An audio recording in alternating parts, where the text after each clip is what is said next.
Bonjour tout le monde, aujourd'hui je vous fais une autre vidéo spéciale Halloween. Donc j'ai déjà posté sur ma chaîne un haul de mes achats Halloween pour cette année. Je vous mettrai la vidéo dans la barre d'informations en bas. Et donc là on est ici pour parler de films. Donc je vous fais une vidéo de mes conseils de films pour Halloween. En fait je vous les conseille toute l'année, mais disons que s'il y a bien un mois parfait pour regarder ce genre de film, c'est le mois d'octobre. Donc il y en a certains que j'ai en DVD, donc je peux vous montrer la pochette du DVD. D'autres que je ne possède pas encore, mais qui sont certainement sur ma liste de DVD à rajouter à ma collection, puisque je vous en parle aujourd'hui. Pour les DVD que je ne possède pas, je vous mettrai les films en lien dans la barre d'informations aussi. Donc il y a plusieurs sortes de films. Je vais commencer par les films qui sont tout public ou presque, c'est-à-dire les films qu'on peut montrer aux moins de 12 ans ou aux âmes sensibles. Il y en a quelques-uns avec des variantes, donc je dirais que les vraiment tout public, il y en a peut-être que 3. Et je vais commencer tout de suite par ceci. Donc je plonge. Alors, le maître incontesté est le premier film dont il est important de parler, et je pense que c'est une valeur sûre pour beaucoup de monde et que personne ne va être surpris, c'est celui-ci. C'est donc L'étrange Noël de Monsieur Jack de Tim Burton. Alors, pour ceux qui ne connaissent pas, L'étrange Noël pour Halloween, oui, L'étrange Noël pour Halloween. Donc, c'est le film parfait à regarder entre Halloween et Noël, parce que ça parle bien évidemment de ces deux fêtes. Donc, c'est un film animé de Tim Burton qui date de... il y a longtemps, quand j'étais petite. Je ne vois pas de l'année du film là comme ça, mais ça... Ah, 2003? Non, c'est plus vieux que 2003. Enfin soit, c'est pas le plus important. Donc ceci est un film tout public qu'on peut montrer également aux enfants. Vous voyez, bon, Disney DVD, ça veut quand même dire beaucoup. C'est l'histoire de Jack qui s'échappe donc de la ville du monde d'Halloween pour aller rentrer dans le monde de Noël et pour détruire Noël.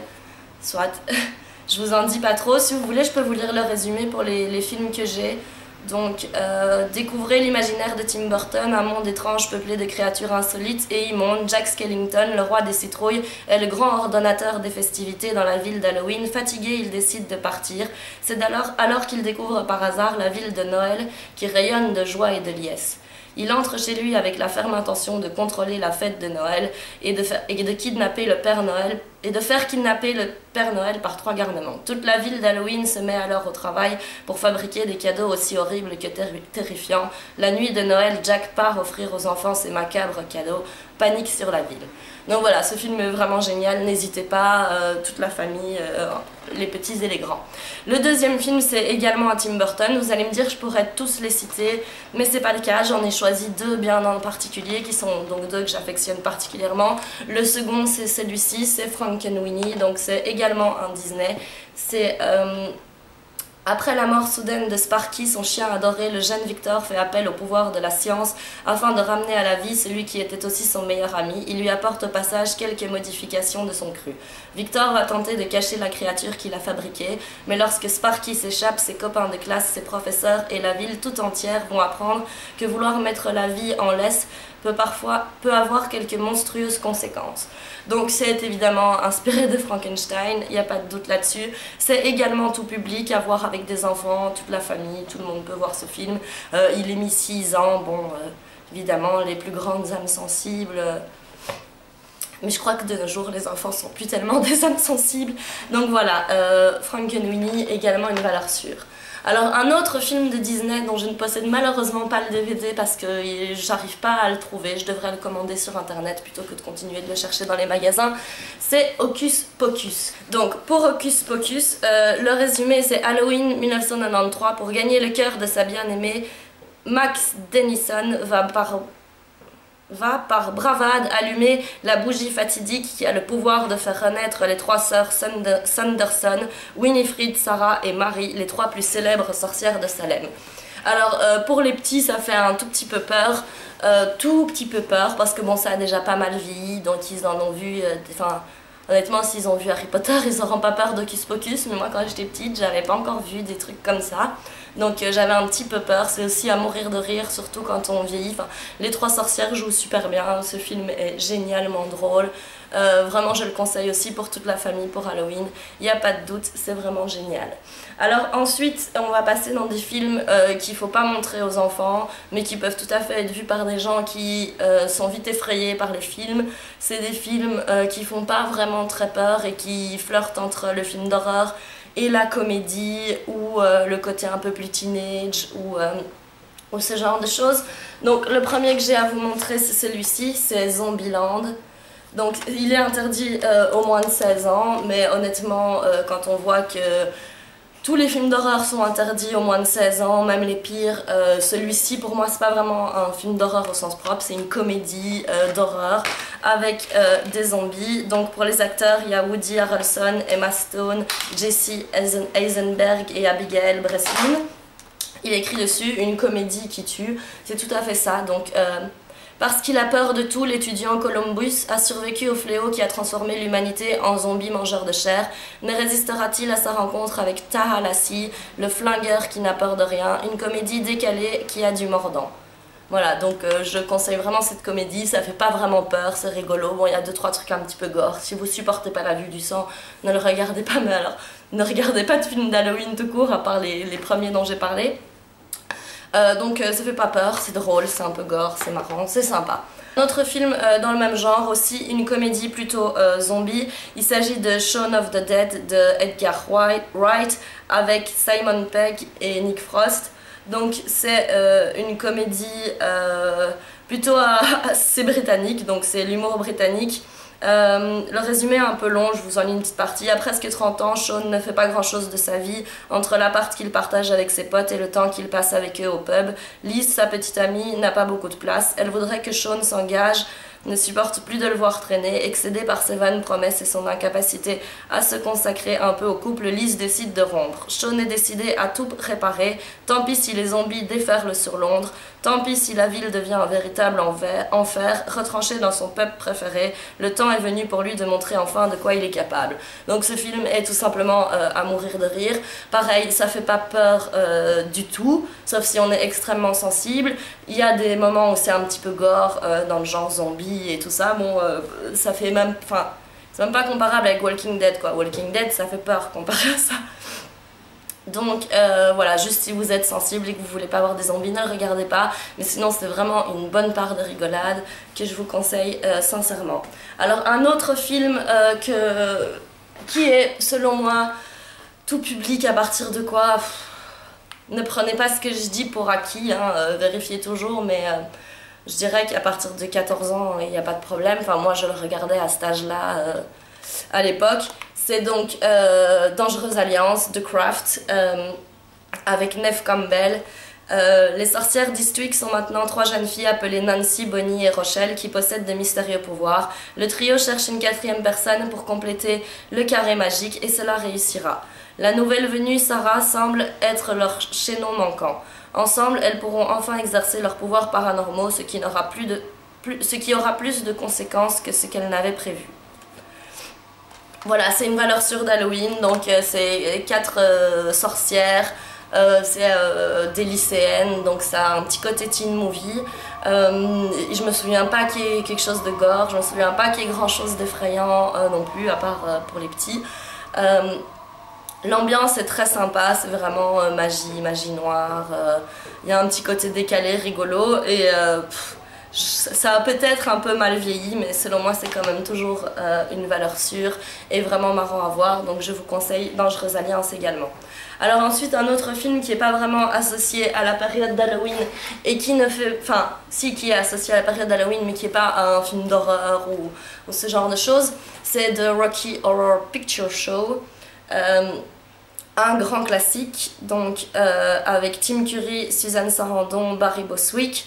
C'est un vieux film, donc pour l'histoire c'est The Rocky Horror Picture Show, est un cauchemar érotique qui dépasse tout entendement. Revivez l'hommage scandaleux de Richard O'Brien au film d'horreur de science-fiction de catégorie B et à la musique rock, une rêverie sensuelle à chérir à jamais, mettant en vedette Tim Curry, Barry Bostwick et Susan Sarandon déjà primés aux Oscars.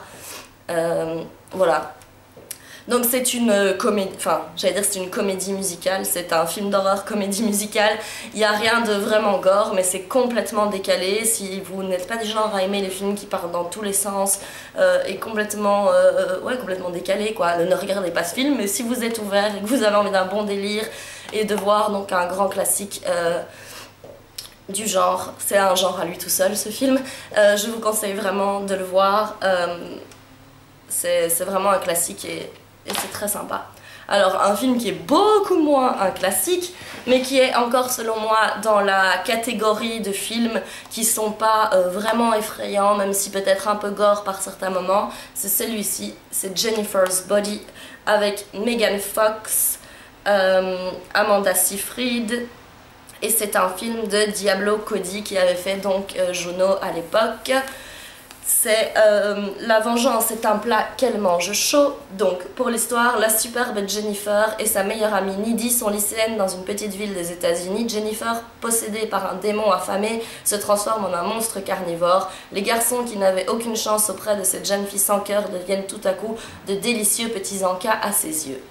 Donc pour moi c'est clairement plus proche de la comédie que du film d'horreur, c'est légèrement déjanté, il y a 2-3 moments bien drôles, des moments un petit peu gore, je vous l'avoue encore une fois, si vous voulez pas voir du sang ne regardez pas ce film, mais bon à partir de maintenant je vais arrêter de répéter ça dans la vidéo parce que ça semble devenir une évidence.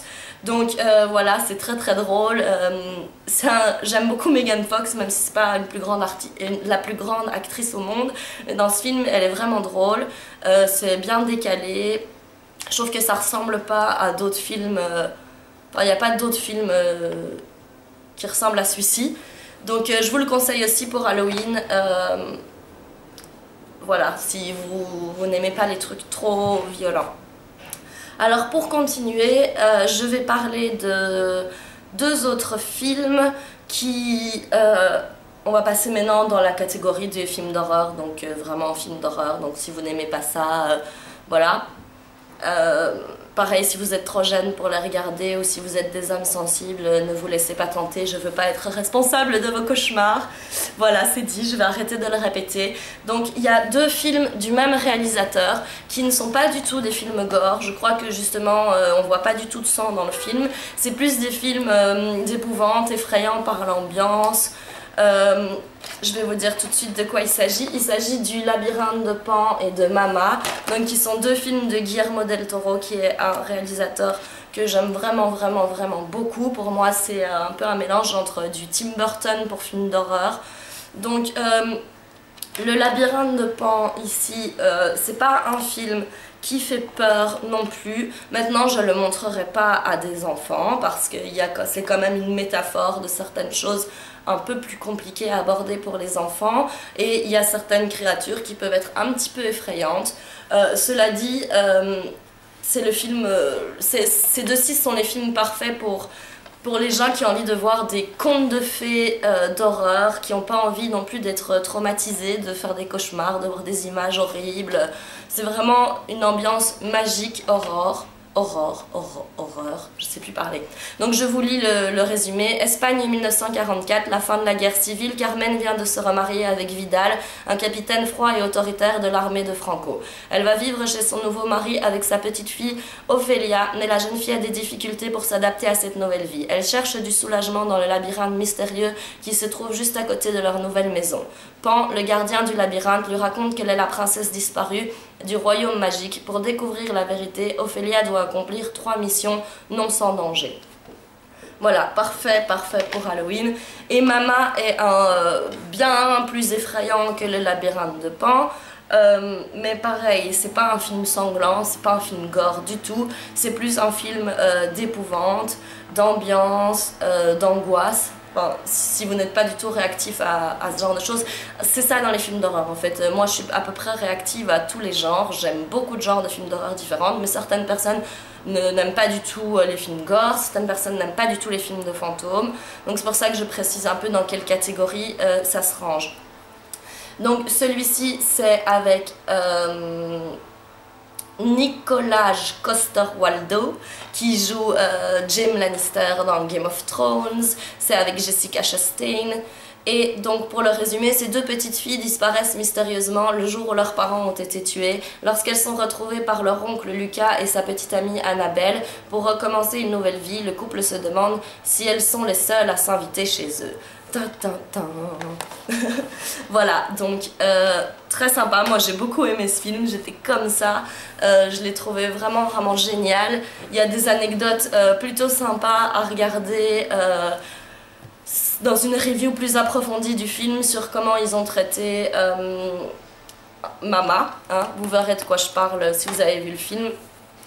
C'est très intéressant de voir comment ils l'ont fait. Je ne vais pas rentrer en détail là parce que comme ça pourrait spoiler dans le cadre d'une vidéo comme ça. Donc je rentre pas plus dans le détail, mais si ce film vous plaît, renseignez-vous sur les coulisses.